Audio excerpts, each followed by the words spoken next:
Alô você, o nosso vídeo já vai começar. Então, antes de começar, por favor, inscreva-se no nosso canal, curta e também ative o sininho para receber as novidades, tá bom?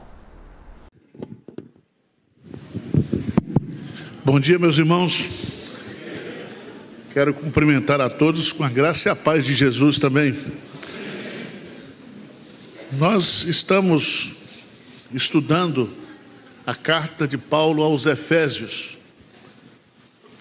E essa carta de Paulo aos Efésios foi escrita por ele quando ele estava preso, na sua primeira prisão.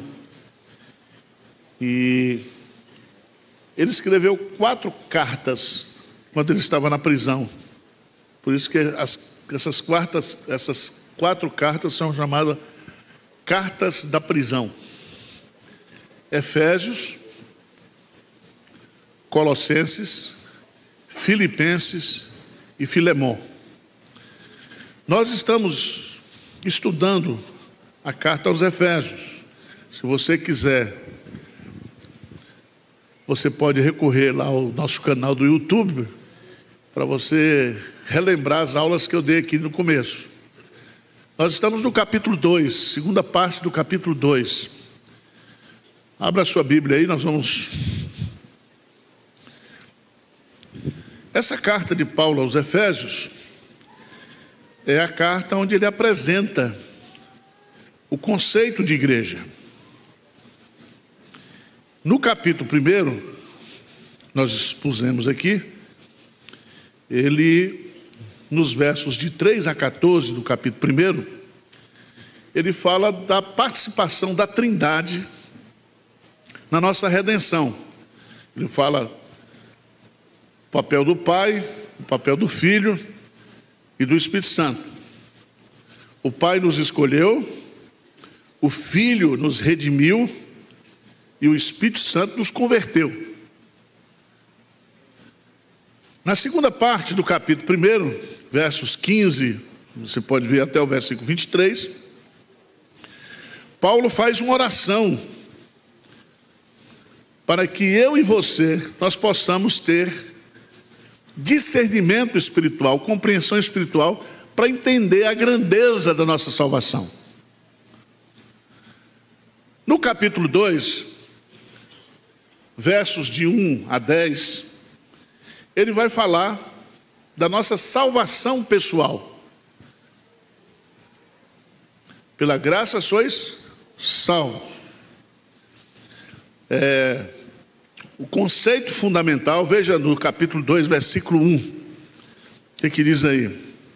Ele vos deu vida, estando vós mortos. Então é o seguinte, a nossa conversão, a sua conversão, foi uma ressurreição espiritual. Ele vos deu o quê? Vida. E quem está morto não tem livre-arbítrio, tem? Espiritual? Quantos quilos a gente pode pôr num defunto para ele gritar? Hein? 1 tonelada, 2? Então a sua conversão, a minha conversão, foi uma ressurreição espiritual. Não foi eu que estava perdido e achei Jesus. Eu estava perdido e fui o quê? Achado por ele. E ele me deu vida, estando eu o quê? Morto. Então aqui, Paulo vai, no capítulo 2, de 1 a 10, falar desse novo homem, dessa nova criatura. Mas a partir do versículo 11 até o versículo 22, ele vai falar de uma nova humanidade. Se no capítulo 2, de 1 a 10, ele fala do novo homem, ele vai agora coletivizar. Ele vai dizer que Deus usa essas pessoas que são vivificadas, regeneradas, convertidas, para formar uma nova humanidade, a igreja.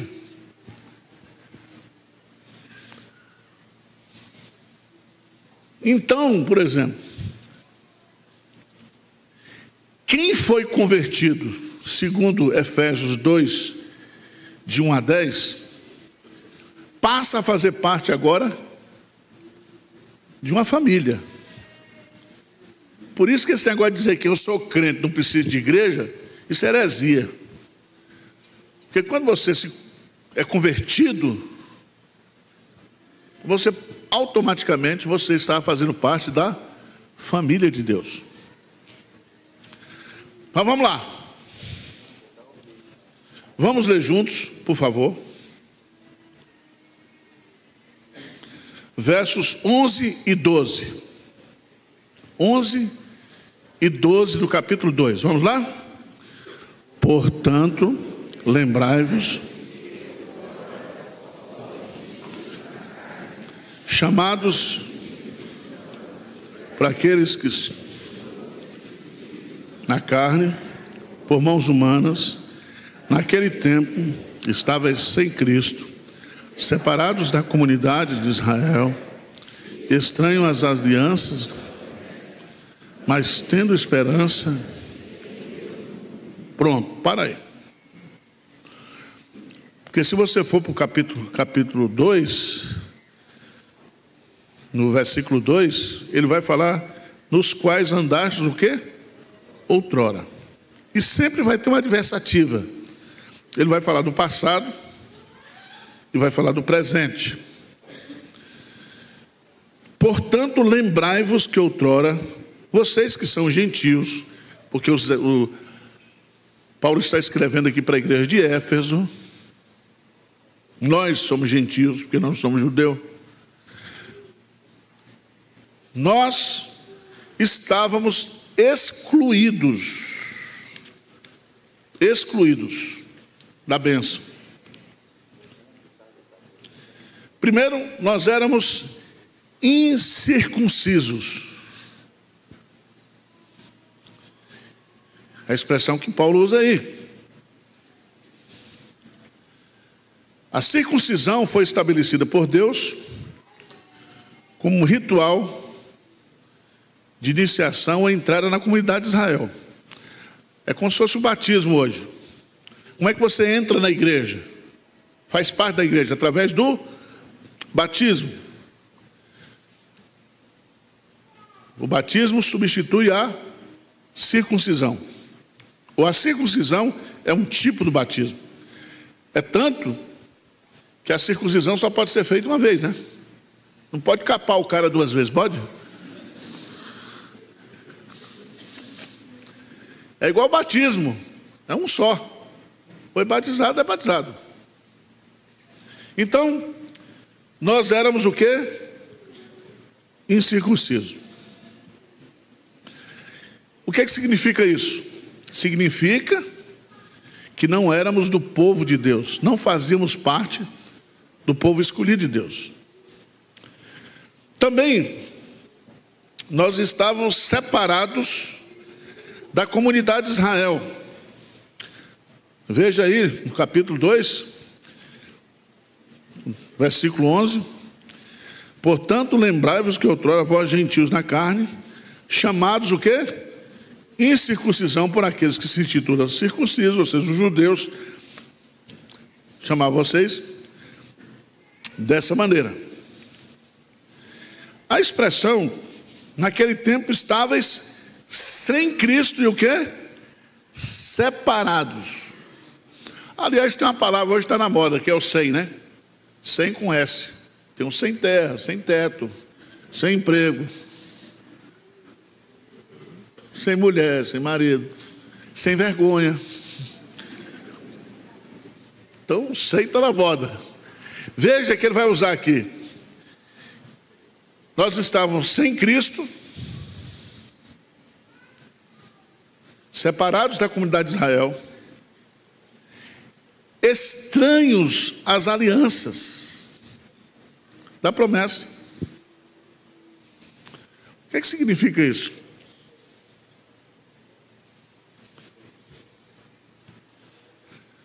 Quando você está em Cristo, você está na nova aliança. Jesus disse: esse cálice é a nova aliança, meu sangue. O que significa isso? Significa que nós, por causa da aliança da graça, que são os acordos, os pactos de Deus, nós estamos debaixo de um acordo, onde nós seremos abençoados pelo próprio Deus. Geralmente as alianças, elas vêm acompanhadas de promessas. Então nós somos o povo da aliança. Nós somos o povo das promessas. Em Cristo, nós começamos a fazer parte disso aí.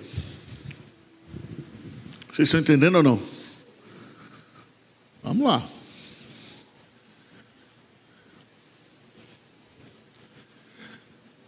Mas diz o texto aí: naquele tempo estavam sem Cristo, separados da comunidade de Israel e estranhos às alianças da promessa.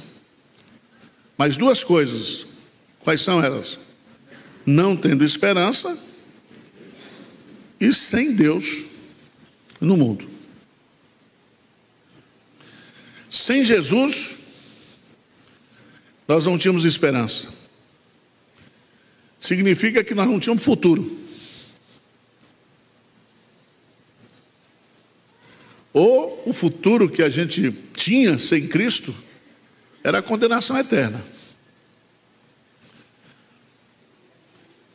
Para uma pessoa sem Jesus não há esperança de liberdade, porque a pessoa, ela é escrava do pecado, ela é escrava da morte, ela é escrava do poder de Satanás.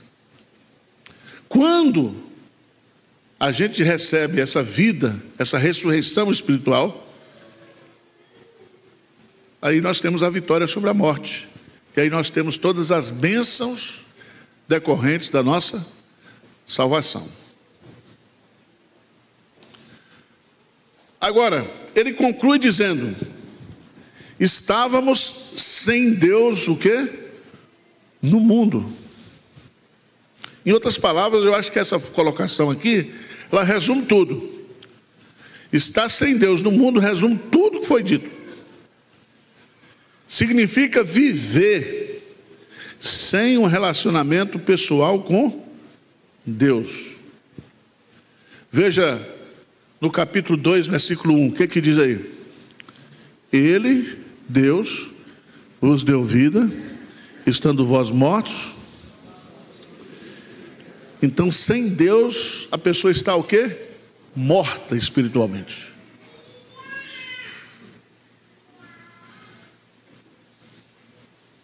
Vocês entendem isso? Essa discussão boba aí, se o homem tem livre-arbítrio para... Defunto tem livre-arbítrio? Defunto tem vontade?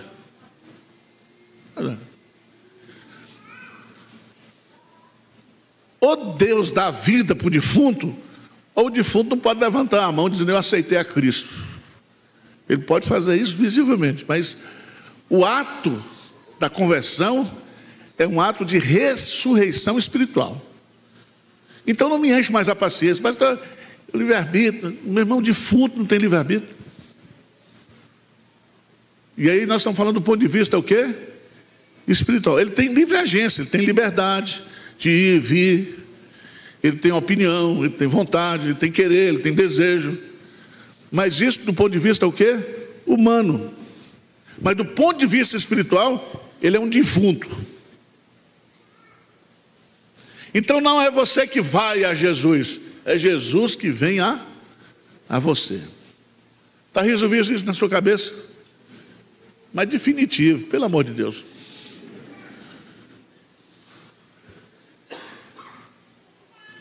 Então o homem jamais poderia, por vontade própria, desejar Deus, querer Deus. É Deus que nos salva, porque o Filho do Homem veio buscar e salvar o que havia o quê? Então foi Ele que veio, Não fui eu que fui. Porque ninguém vai atrás de Deus. Você está aqui hoje, aqui, com essa cara de crente aqui, mas se você não fosse crente, você estava no Vila Lobos, andando de bicicleta, no supermercado. Porque esse negócio de crente vir para a igreja do domingo, só quem é maluco, ressuscitado espiritualmente. Você estava na beira da piscina, tomando um martini bianco e comendo umas azeitonas, mas perdido, morto espiritualmente. Você está aqui até meio sem graça, mas está vivo espiritualmente. Tá certo? Você entende isso que eu estou falando ou não? Então, por favor, resolva definitivamente na sua cabeça que se eu sou crente, não é porque eu quero ser crente, é porque Deus quis que eu fosse crente. Amém? Você está vivo, não é porque você... Não, foi porque Ele vos deu vida, estando você morto nos seus delitos e pecados. Então, eu chamo isso de calvinismo. Não, é Bíblia. Não fica discutindo isso. Eu sou arminiano, eu sou calvinista, eu sou wesleyano, eu sou pentecostal. Fica na Bíblia, pelo amor de Deus. Tá bom? Agora, veja no versículo 13, 2:13. Paulo, na narrativa dele, ele repete, na segunda parte, a mesma estratégia de narrativa. Ele fala do outrora, antes, e ele fala agora do presente. O que ele diz aí no versículo 13? Vamos lá? Mas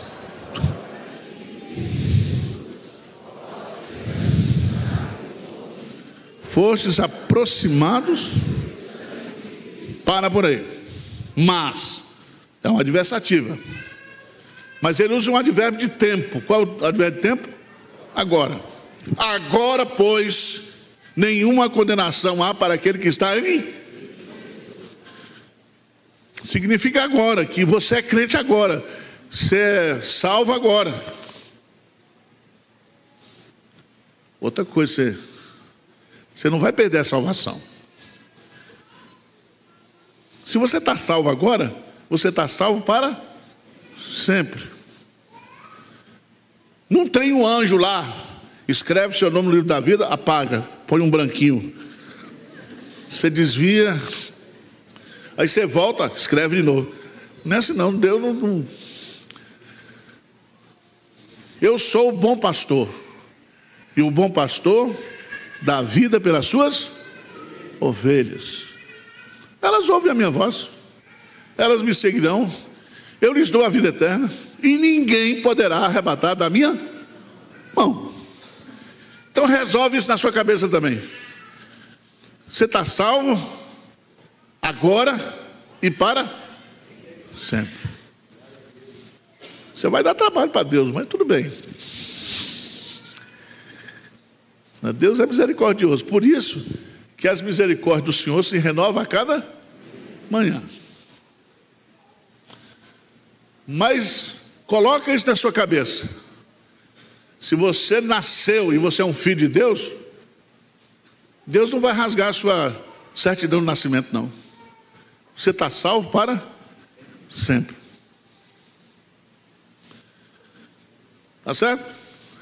E eu falei aqui, tem uns pais assim que são muito iludidos. Diz assim: eu criei meus filhos do mesmo jeito.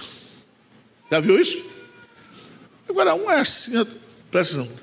Você não criou filho nenhum do mesmo jeito, porque Deus cria a gente também diferente. Tem filho que é mais achegado, tem filho que é mais complicado. Como diz Rita Lee, eu sou a ovelha negra da família. Não pode falar mais ovelha negra, porque é processo.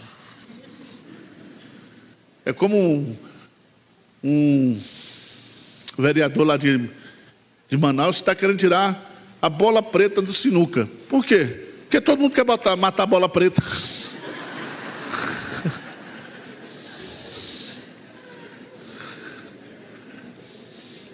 Nós estamos vivendo assim. Não pode chamar mais de criado mudo.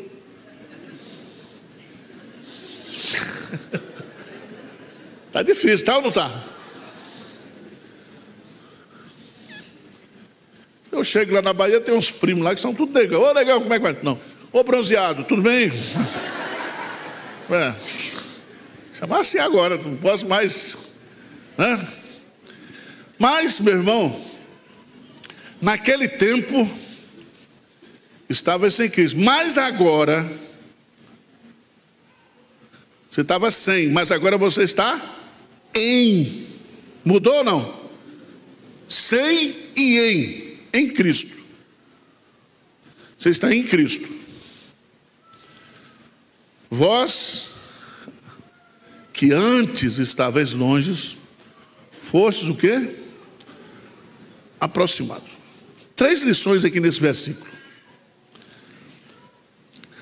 A vida do crente tem como marca divisória a sua conversão.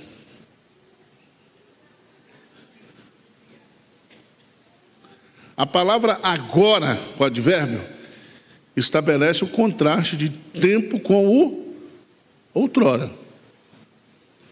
O pastor que eu trabalhei com ele, o reverendo Valmir Soares, morreu. Antes de ser crente, ele frequentava os bordéis lá em São Luís do Maranhão. E aí ele se converteu e um dia foi pregar na praça pública. Aí as meninas começaram a gritar: Valmir, Valmir, Valmir, vem cá, meu lindo, não sei o quê. Aí ele disse: olha, esse Valmir que vocês conheceram, ele está o quê? Morto. Morto. Em Cristo, aquele que está em Cristo é nova criatura. As coisas velhas, eis que tudo se fez novo. Então, a capivara do crente já está rasgada. Tá certo? Às vezes, você que teve um passado meio pesado, eu não, que eu sou um cara limpo, não é? Às vezes você sabe o que você fez. E às vezes o diabo quer trazer na sua memória as coisas erradas que você fez. Mas a Bíblia diz: nenhuma condenação há. Agora, pois, nenhuma condenação há para aquele que está em Cristo Jesus. Você, quando era crente, você fazia coisa errada. Traía a sua esposa, aprontava. Você agora é crente, mas agora você é uma nova criatura. A expressão aqui nesse texto, eu acho muito bonito isso aqui.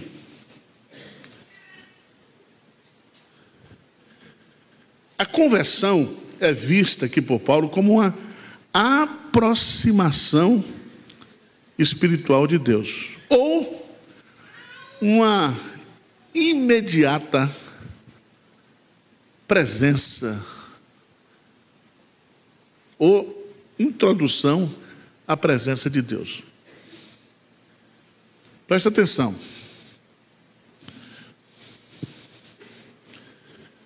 Quando você não era crente, você estava separado.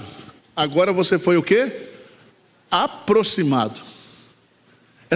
Esse verbo aproximar é que agora você vive na presença de Deus. Então, gente, toma cuidado, porque às vezes tem crente que ele acha que entrar na presença de Deus é quando ele vem para a igreja. Senhor, entramos na tua presença e tal, blá, blá, blá. Aí quando sai da porta, diz: saímos da tua presença, Senhor. Não, você vive na presença de Deus, não tem jeito. Nada, nem ninguém pode separar você dessa comunhão. Está entendendo o que eu estou dizendo ou não? Agora, por que nós fomos aproximados? Qual foi o instrumento que nos aproximou? O que diz o texto? A aproximação dá-se por meio de Jesus Cristo pelo seu sangue. A aproximação pelo sangue implica ou implicou a substituição da vida de Jesus pela nossa única maneira pela qual a expiação do pecado seria o quê? Feita. Abra sua Bíblia aí em Hebreus 9, 22. Hebreus 9, 22. Por que eu fui aproximado? Por que eu vivo na presença de Deus? Pelo sangue de Jesus. Hebreus 9, 22, o que é que diz? Com efeito, quase todas as coisas, segundo a lei,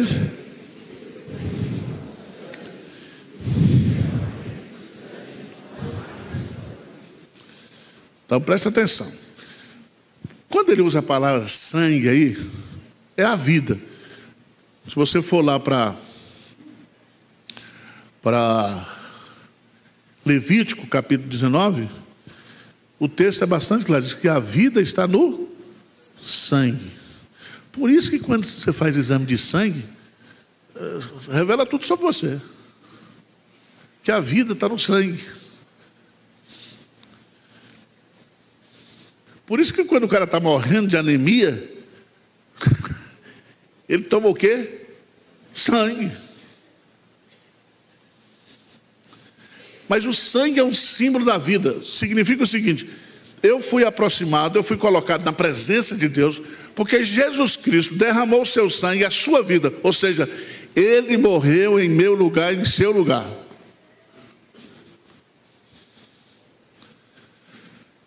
Então, a aproximação, ela se dá em duas dimensões. Ele nos aproximou de Deus. Essa aqui é uma aproximação o quê? Vertical. Mas também Ele nos aproximou o quê? Uns dos outros.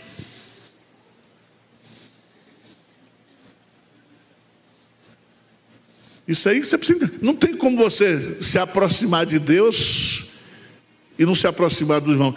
Você foi incluído na família. Então não dá para dizer, eu creio em Jesus, mas não gosto de igreja. Não, filho. Você foi convertido e agora você vai fazer parte da família de Deus. E irmão a gente não escolhe. Escolhe? Tem irmão bom, tem irmão ruim, tem irmão chato, tem irmão legal. É isso aí.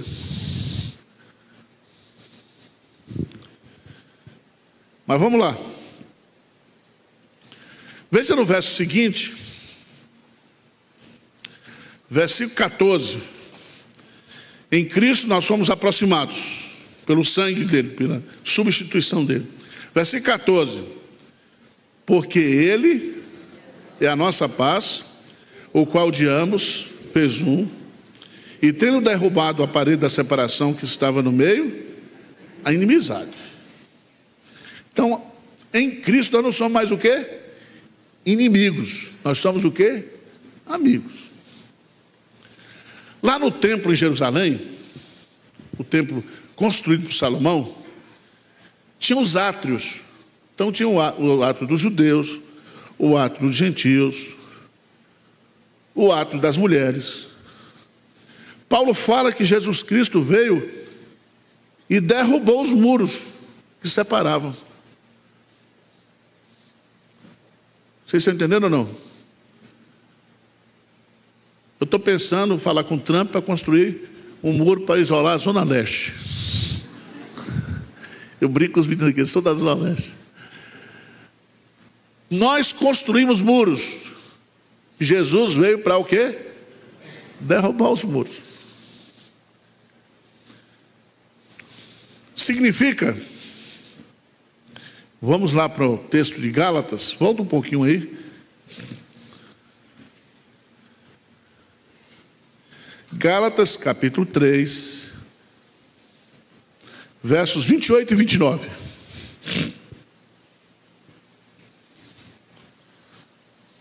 Vamos ler juntos? Dessarte Não pode haver nem escravo, nem liberto, nem homem, nem mulher. Tá bom? Então, por exemplo, aqui, independentemente do sexo, da cor, da idade, todos nós somos o quê? Um em Cristo Jesus. Significa que em Cristo todas as diferenças são o quê? Anuladas. E veja que ele completa, versículo 29, Gálatas 3, 29. E se sois de Cristo, também sois o quê? Pronto. Nós somos descendentes de Abraão em que sentido? No sentido espiritual. Porque nem todo mundo aqui é judeu. Mas em Cristo, nós somos o novo Israel de Deus, o Israel espiritual. E uma coisa que eu quero dizer para você é o seguinte: a sua fé, a minha fé, ela não é inferior à fé de Abraão, tá? Abraão é o pai da fé, a turma usa essa expressão, mas a minha fé e a sua fé é a mesma. Não existe, fulano tem uma fezinha, outra fezona. E tem uns que querem botar o plural, fala de fezes. Não existe.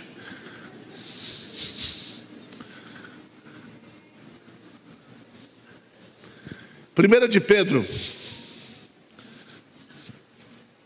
por favor.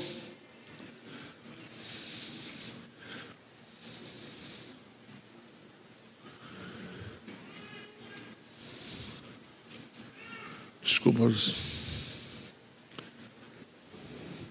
Não, é 2 de Pedro 1:1.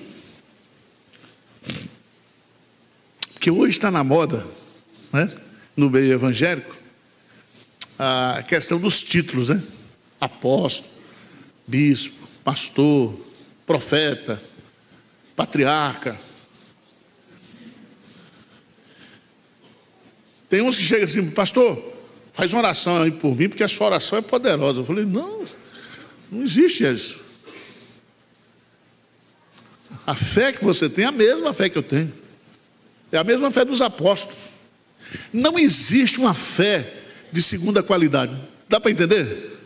A fé que lhe salvou, pela graça sois salvos mediante é a mesma. Veja o que Pedro diz na segunda epístola. Pedro, que era presbiteriano, né? Veja o que ele diz em 1 Pedro 5. Rogo, pois, aos presbíteros que há entre vós, eu o quê? Presbítero, eu presbiteriano.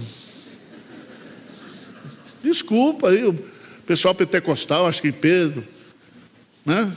Não, ele era presbiteriano. E é daí, dessa palavra presbíteros, que veio o termo presbiteriano. Mas tudo bem. Não vamos discutir, porque a gente vai para o céu porque está em Cristo, não é porque é presbiteriano, né? Mas veja aí, segunda epístola de Pedro, capítulo 1, versículo 1, o que diz? Simão Pedro,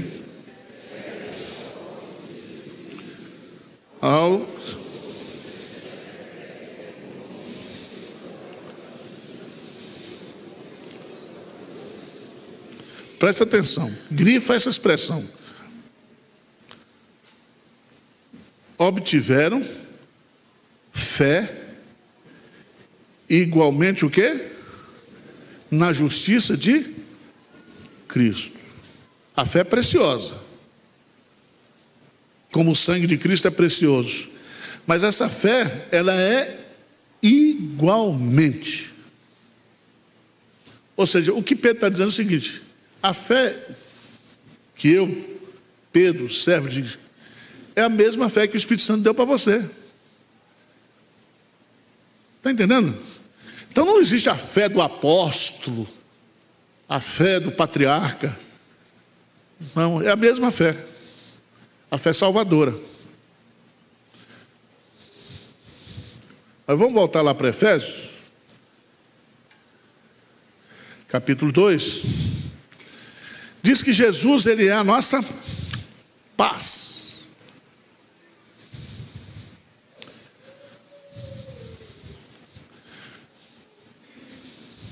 Justificados, pois, mediante a fé, temos o quê? Paz com Deus. Isso é Romanos capítulo 5, versículo o quê? 1. Temos paz com Deus. E agora nós também temos paz uns com os outros. E nós temos também paz. Jesus diz: a minha paz vos dou. Significa que eu estou em Cristo, em paz comigo mesmo, em paz com meus irmãos, e em paz com Deus. Por isso que Paulo diz: enquanto depender de você, você deve ter paz com todos os homens. Porque às vezes você quer paz, o cara quer briga, mas se depender de você, que você tenha o quê? Paz. Bem-aventurados são os pacificadores. Mas vamos lá. No versículo 14,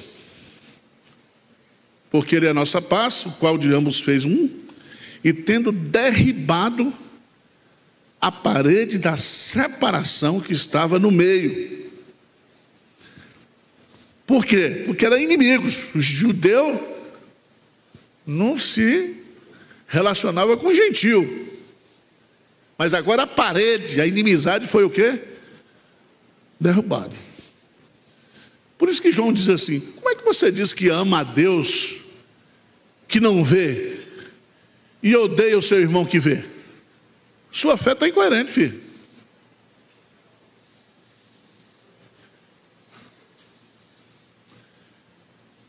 E outra coisa, Deus escolhe quem Ele quer para fazer parte da igreja dele. E você sabe, tem uns irmãos que Deus escolhe e põe do nosso lado. E diz assim: o meu mandamento é este, que vos ameis uns como eu vos amei. Mas, Senhor, ajuda, né? Porque tinha um pastor que estava reclamando muito dos presbíteros. Aí foi falar com o pastor velho, e aí ele falou que os presbíteros davam muito trabalho para ele, né? Aí no final, ele disse: qual é a sua opinião? Eu falei: não, meu irmão, isso é o seguinte, presbítero é igual lima grossa. Deus põe para limar a gente. Né? Às vezes Deus, você pede a Deus: Senhor, me dê paciência, Senhor. Aí Deus põe um cara chato do seu lado, para desenvolver em você o quê? Paciência. É desse jeito. Está entendendo como é que é? Deus trabalha em nós, através de nós e por outros. Por outros. Vamos lá. Então, em Cristo, nós que estávamos longe, nós fomos aproximados. Nós que estávamos em guerra, inimizade, fomos o quê? Pacificados e unidos. Mas veja, no versículo 15, o que diz aí? Versículo 15: aboliu na sua carne a lei dos mandamentos, na forma de ordenanças, para que os dois criassem em si mesmo um novo homem. Preste atenção. A palavra aboliu, aí, é um verbo que significa tornar ineficaz, fazer inútil, anular, apagar. Significa que a tentativa de fazer um novo homem usando mandamentos e sacrifícios, isso não foi possível. Por isso que Jesus põe fim a todo o legalismo. Ele anula a nossa justiça própria. Então ele aboliu. O que significa isso? Significa que Jesus cumpriu a lei ao morrer na cruz. Um novo homem e uma nova humanidade passa a existir. Tá certo? Eu falei aqui semana passada sobre a acepção de pessoas. Nós podemos fazer acepção de pessoas? Podemos, mas não devemos, né? Porque ninguém é melhor do que ninguém. Não existe uma raça superior.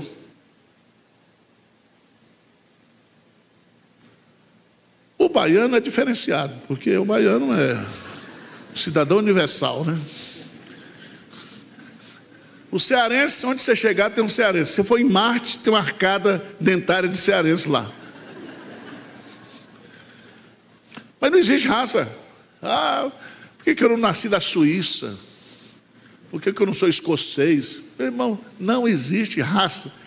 E Jesus, quando ele morreu para comprar gente de toda tribo, língua aí. Então o céu, quando você chegar lá, vai ser internacional.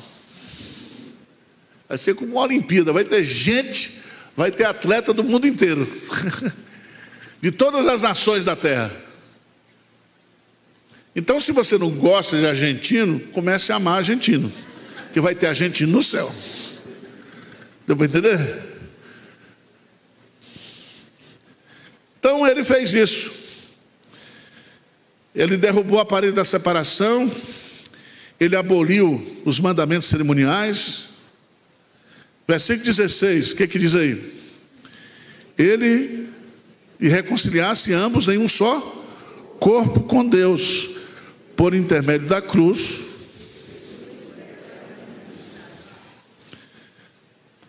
Presta atenção, Paulo usa em Cristo no versículo 13, pelo seu sangue no versículo 13, na sua carne no versículo 15 e por intermédio da cruz no versículo 16. O que Paulo está tentando ensinar para a gente aqui? Ele está querendo destacar a importância do sacrifício de Jesus como base da reconciliação. A nossa reconciliação o quê? Com Deus, e a nossa reconciliação uns com os outros.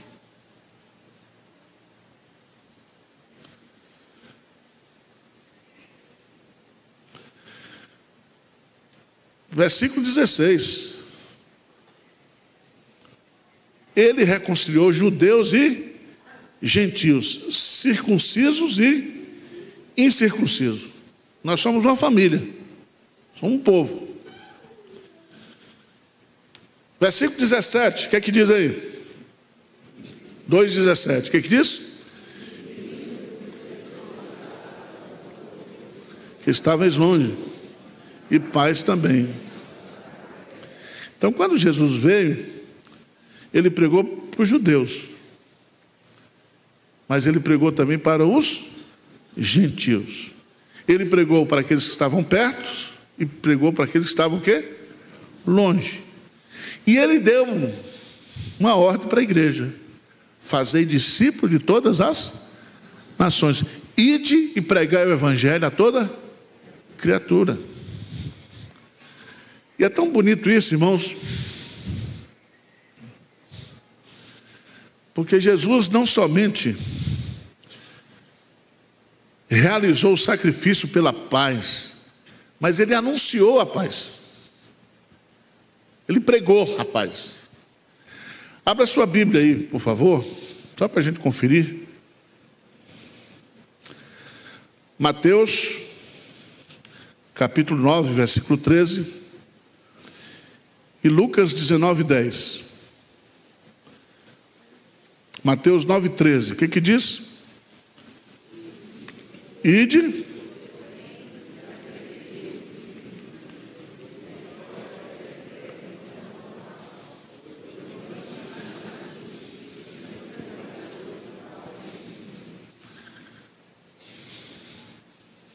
Ele veio para o quê? Chamar pecadores ao arrependimento. Ele pregou a paz. Lucas 19:10 diz o quê? Porque o Filho do Homem o perdido. Você vê Jesus no capítulo 3 conversando com Nicodemos e dizendo para Nicodemos: necessário vos é nascer de novo. Ele vai para Samaria, junto do poço, e diz para a mulher: se você beber da água que eu lhe der, você jamais o quê? Terá sede. Ele se reúne diante das multidões e diz assim: vinde a mim todos vós que estáis cansados e sobrecarregados, e eu vos aliviarei. Então Jesus, ele não é somente a paz, ele era um pregador da paz. Vamos correr, porque no versículo 18, porque por ele, através de Jesus, ambos, judeus e gentios, temos acesso ao Pai em um Espírito. Veja que aqui tem a doutrina da Trindade, né? Porque ele, por ele, Jesus, temos acesso ao Pai em um Espírito. Jesus é o único caminho de acesso a Deus. Esse acesso não é através de um Cristo morto. Não é por causa de um sacrifício de alguém. É a própria pessoa de Jesus. Esse acesso é novo e vivo. Veja lá, Hebreus 10, 19. Hebreus 10, 19. Tendo, pois, irmãos, intrepidez para entrar no Santo dos Santos. Santo dos Santos era no tabernáculo, no templo, onde estava a Arca da Aliança, a presença de Deus. Tendo, pois, irmãos, intrepidez para entrar no Santo dos Santos, pelo sangue de Jesus, por aquilo que ele fez. Aí veja que coisa linda. Pelo novo e vivo caminho que ele nos consagrou. Presta atenção. Jesus morreu, fez um sacrifício por nós. Mas quando eu entro na presença de Deus, no sentido do texto, que eu não saio da presença de Deus, eu estou ali e Cristo pessoalmente me coloca na presença de Deus. É como se Deus fosse o presidente e ele tivesse o chefe de gabinete, né? Um exemplo bem. E aí você entra na presença lá porque o chefe de gabinete leva você na presença dele. Então Jesus, através do seu sacrifício, ele garantiu, comprou, pagou o preço da nossa entrada na presença de Deus, mas ele é que nos intercede, nos leva à presença de Deus. Não é um caminho, uma estrada, é a pessoa dele. Por isso que ele é novo e é vivo. Quando Estevão estava sendo apedrejado, ele olhou para o céu e viu quem? Deus assentado e Jesus em pé à direita de Deus. Por isso que a gente ora em nome de Jesus. Por isso que o culto que nós fazemos aqui, ele chega na presença de Deus por causa da mediação de Jesus. Está entendendo ou não?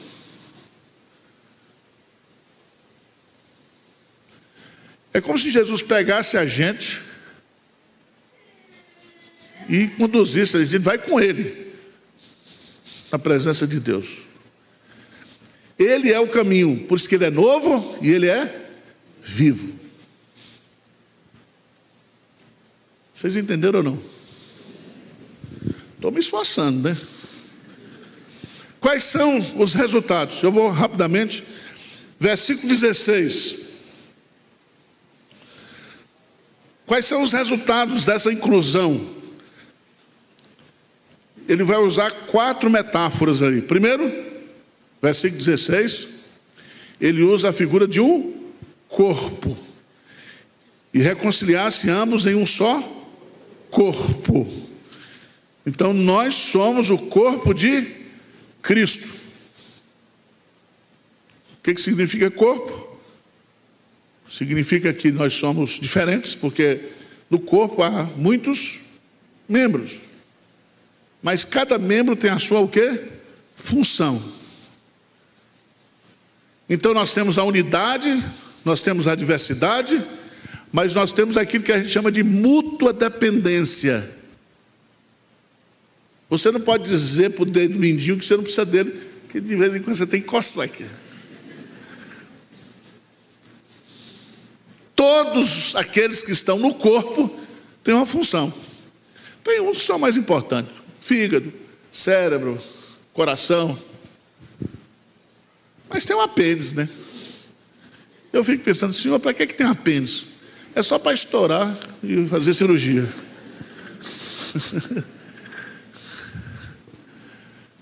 Mas deve ter. Depois que eu tirei esse negócio aqui da... O que eu tirei mesmo? Tireoide, né? Meu irmão, eu tô todo... Tem hora que eu tô macho, tem hora que eu tô fêmea. Tem hora que eu tô com voz grossa, voz fina. Tem hora que eu tô com sono, tem hora que eu tô sem sono. Rapaz, mexe com tudo. Não é assim? Aí eu estou tomando uns hormônios aí para... Essa semana eu vou ver se eu chego no equilíbrio. Né? Agora, você dava essa importância para esse órgão? A gente nem pensa, né? No corpo de Cristo tem aqueles irmãos que estão ali porque Cristo colocou e ele faz... Tem uma função importantíssima que ninguém vê. Só vai sentir depois que tira. Tá certo? Outra coisa, tem órgão que é visível e tem órgão que é invisível. Visível e os órgãos mais importantes estão escondidos.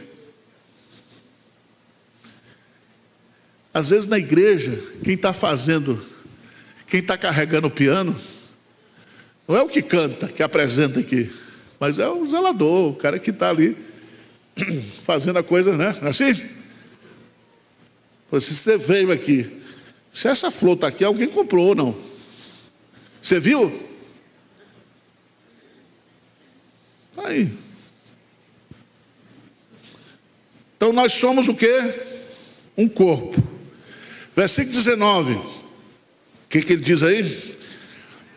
Assim já não sois estrangeiros e peregrinos, mas o quê? Concidadão dos santos. Mas essa palavra concidadãos, não vou fazer com uma janja, tá? Cidadãos. Concidadãos significa que nós fazemos parte de uma pátria. Então não fica brigando aí se o seu irmão é de direita ou de esquerda. Como é que o cara é de direita? Vai ter, gente. Mente fraca tem em todo lugar. Mas você não pode odiar o seu irmão porque ele pensa assim diferente. Dá vontade de matar, né? Abrir a cabeça do sujeito. Ele pensa assim. Concidadão significa que Deus fez uma pátria. Deus fez um corpo, Deus fez uma pátria. E a nossa pátria não é aqui. Nós somos peregrinos, estrangeiros. Aliás, Paulo diz, nós somos embaixadores do rei. Terceira figura. Um só corpo com Deus, concidadão dos santos. Significa que você não é imigrante, não é clandestino. Então Trump não pode mandar você embora da igreja. Mesmo você estando sem visto, né? Tudo bem. Versículo 19, ele diz: sois da família de Deus. Então, olha, corpo, pátria, família. Família significa que todos nós somos filhos do mesmo Pai. Ou seja, nós temos o mesmo DNA espiritual. Significa que não temos que viver em fraternidade. Jesus diz uma coisa: a igreja é uma família. A igreja não é um orfanato, nem um asilo. Tá certo? É que tem muito velho, mas não é asilo, não. Nem é orfanato. Ele diz: não vos deixarei o quê? Órfãos. Nós somos filhos, nós fazemos parte da família de Deus. E a última figura que ele usa, versos 20 e 22, o que ele diz? Edificados sobre o fundamento dos apóstolos e profetas, sendo ele mesmo que Jesus a pedra angular, no qual todo...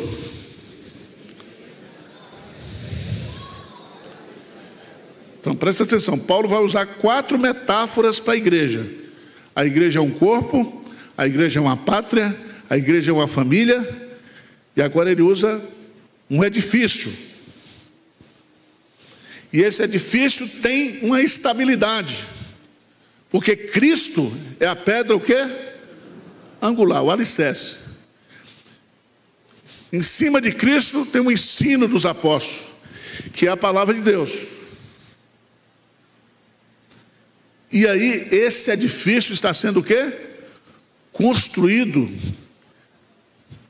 para que depois, definitivamente, quando o prédio estiver pronto, nós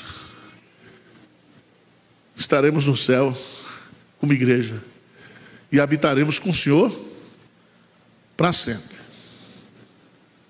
Então, numa linguagem bem rude, cada crente é um tijolo, está sendo colocado, está sendo edificado. Está certo? Então, Paulo está nos ensinando aqui que Cristo fez um novo homem e que Cristo também fez uma nova humanidade. Ele transforma o homem e ele reúne esses homens transformados numa coletividade que é a igreja. Amém? Então, não existe esse negócio de crente desigrejado. Se você abrir a boca para falar isso perto de mim, eu vou lhe amarrar. Não existe isso. Não existe essa possibilidade. Tá certo? Vamos ficar de pé, vamos orar, errando.